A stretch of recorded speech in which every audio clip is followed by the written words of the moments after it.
Cherie Hansen here.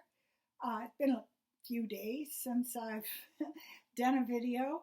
Uh, Personally, I have been struggling with the fact that my hip has quit and I need a hip replacement.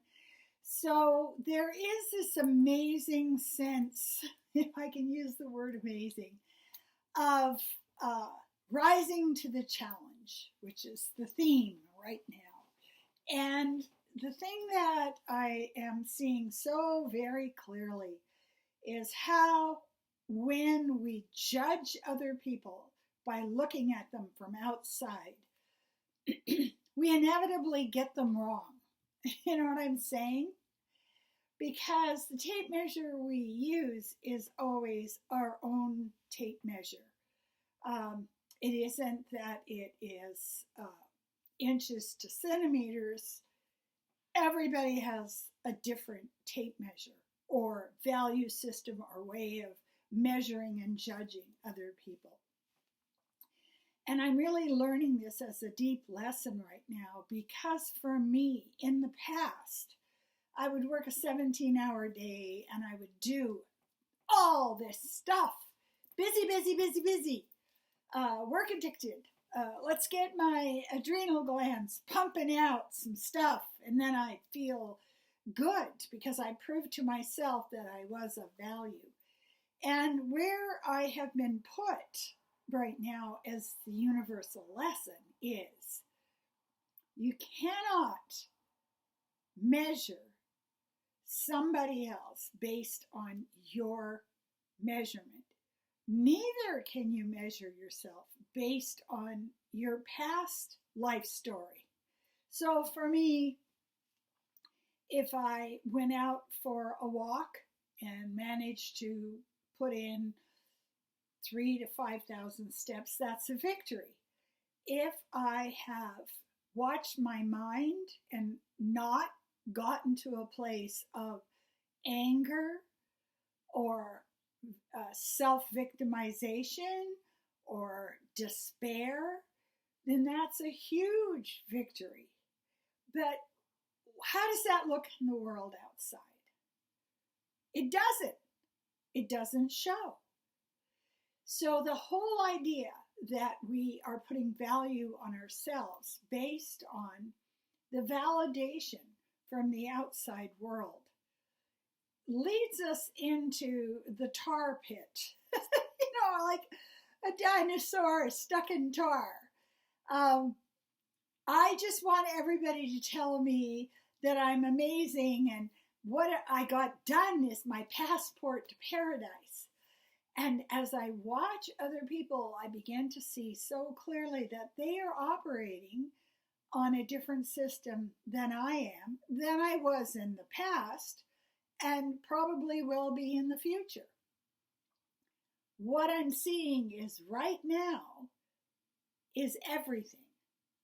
So right now, with my hip being chronically painful and not able to move around much, I am in this place where my victories look different than the victories looked in the past. And what that teaches me as a life coach and as a mindfulness practitioner is we can't tell what the victories are that other people are going through. It could be minuscule. It could be something that doesn't even register on my scale. Things like they got their dishes done, they did the laundry, they swept the floor, they had a smile when they went out to the grocery store, they took good care of their children or their pets. And those are all victories because the worst thing that we can possibly do at this time is disappear in the dark waters of despair. So much is coming in that doesn't make sense to us. And I find it very, very comforting that I'm seeing other people are sharing this experience. It's like I want to get a shirt that says, "What fresh hell is this?" like I've adapted, I've fit in, I've done the right things, and now there's even more, and it's even more distressing, and it's even more hard and difficult to to understand and to incorporate in my worldview. It's like somebody spilled out 5 jigsaw puzzles on a table. You know, it's like I would just like to put them together, but they're too many, and one is just all white pieces, and another one is a garden, and then there's a big cat. How do I put these together? How do I put together the information that is coming in? And this is where I call it's a brutalized spiritual growth. You know, it's like survival camp or something. My job is to stay inside my emotions. My job is to stay inside what I am thinking. My job is to allow myself to be human. So I have this beautiful ritual where I get up in the morning, and if the things I have read, seen, experienced are just too overwhelming, I have a clearing. I'll sit down and I'll just weep.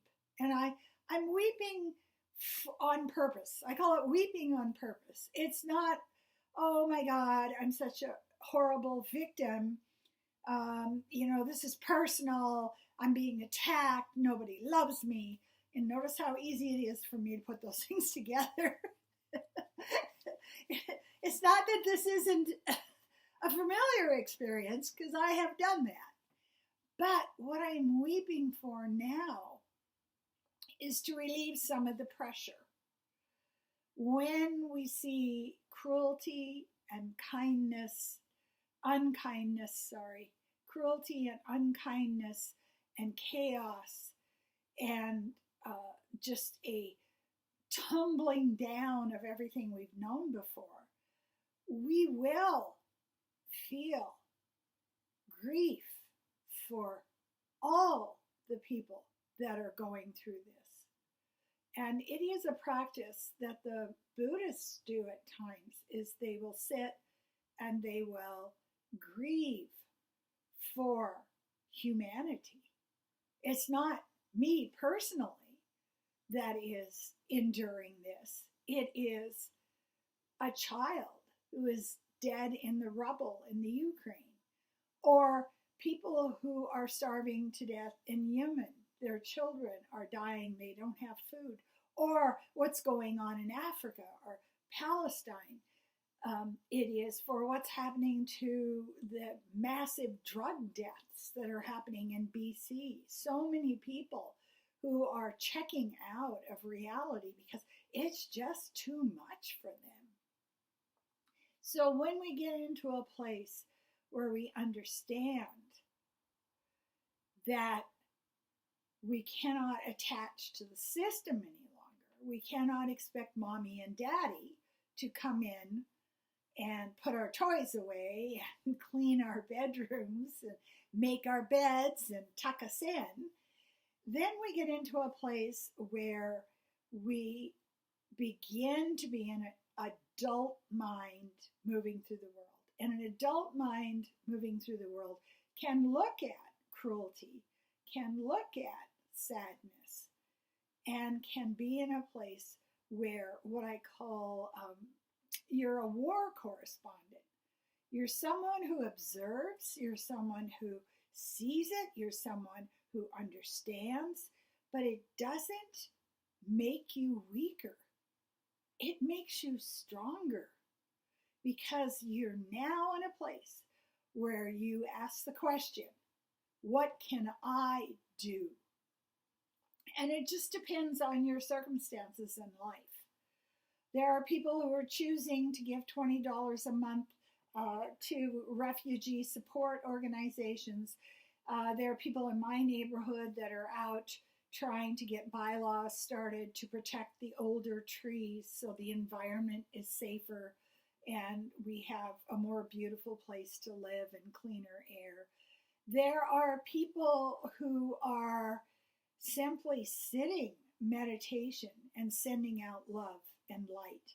And there are people that are going out into the world on purpose to not take other people hostage with their hatred. So, however you show up in the midst of this chaos, that brings just a little more positive energy into the world, it is not in vain. It is not in vain. You are a paramedic in a bleeding world. So this is what the purpose that calls us all right now is. How can I deal with my own wounding, my own grief, my own anger, my own issues inside me, so I'm not making the world a little bit darker than it already is. And it is possible to do that. So it's kind of a pledge you make to yourself. The pledge you make to yourself is, what can I do today? Every decision I make, every thought I have, every decision I make is creating a new world. That's our power. That's what we hold on to right now. We are fueling our better selves. So it's difficult. It's hard work. Not everybody is on that train. They do what they do. And we sit in a place where we keep ourselves grounded and we keep our intention on compassion and love and taking whatever actions we can to make the world kinder. So that's my message for today. If you would like a psychic reading, if you would like a coaching session, please do get a hold of me and we can set that up remotely. Also, I would be very, very pleased. I would be so happy if you would subscribe to this channel, if you would share these videos with other people who are feeling this chaos and really honestly are needing a way to live through it that gives them some hope and optimism. Click thumbs up and subscribe. Thank you so much.